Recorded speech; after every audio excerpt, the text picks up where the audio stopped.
महादेव, पार्वती अभी मनसा के प्रति ममत्व में खोई हुई है और उनके शब्दों का अर्थ मनसा ने अपने अनुसार ही समझ लिया। इतनी शक्ति और क्रोध के साथ यदि मनसा के हृदय ने अहंकार को जन्म दिया तो इसका परिणाम घातक होगा महादेव।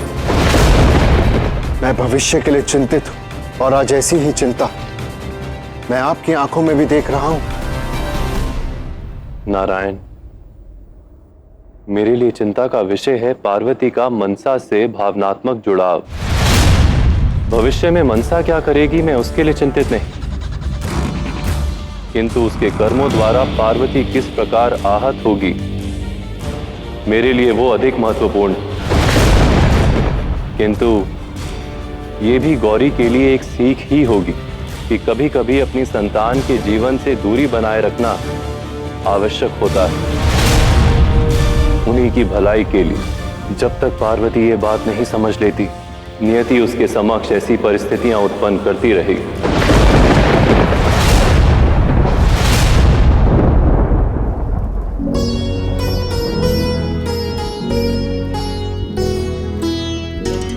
माँ, पिताश्री भोजन पर क्यों नहीं आए? इस समय जो भविष्य तुम मनसा के साथ देख रही हो सकता है ठीक उसके विपरीत।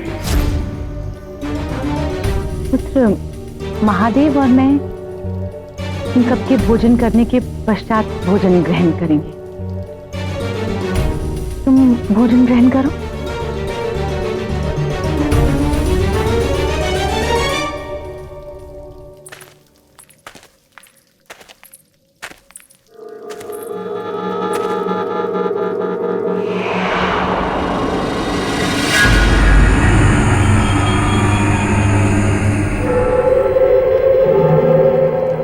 यहाँ बैठो मनसा। नहीं माता, इसकी आवश्यकता नहीं है। मैं और मनसा साथ बैठकर भोजन ग्रहण कर लेंगे। कोई बात नहीं वासुकी, मनसा आज अपनी माता के साथ बैठना चाहती है और कैलाश पे तो सभी बच्चों को अपना स्थान चुनने का अधिकार है।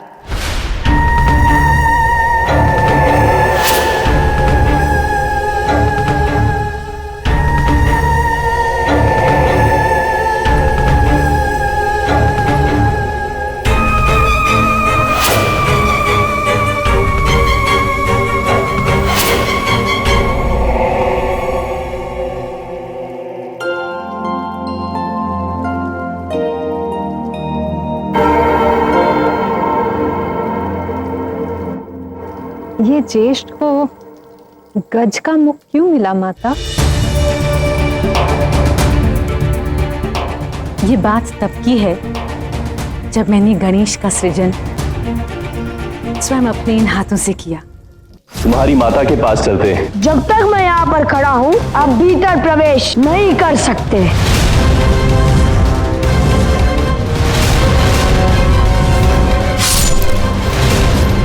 और इस प्रकार गणेश गजानन और शुभता का प्रतीक बना।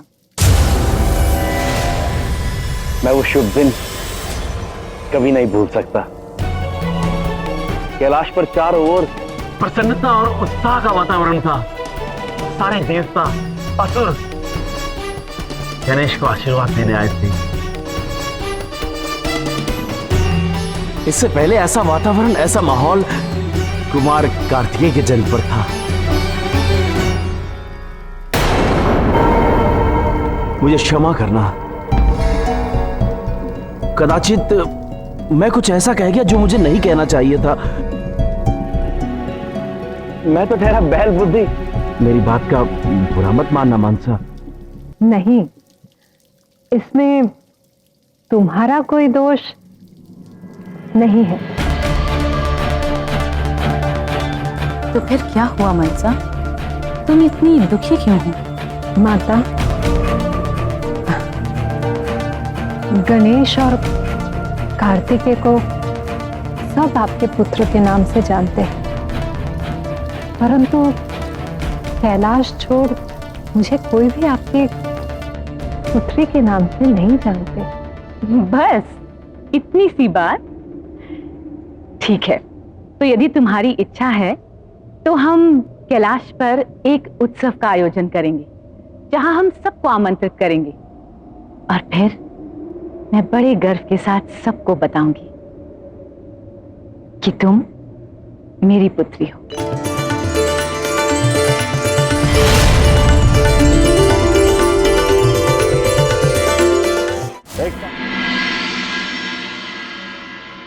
मनसा, तुम्हें अपनी मर्यादा समझनी होगी। माता पार्वती, महादेव तुम्हें अपनी संतान की तरह मानते हैं। इसका अर्थ यह नहीं है कि तुम उन पर अपना अधिकार जताओगी। तुम देवताओं से अपनी तुलना मत करो, हम नाग हैं। यदि हम ये उत्सव नहीं करेंगे महादेव, तो मनसा को ऐसे लगेगा कि वो एक नाग कन्या है, इसलिए हम उसके साथ भेदभाव कर रहे हैं।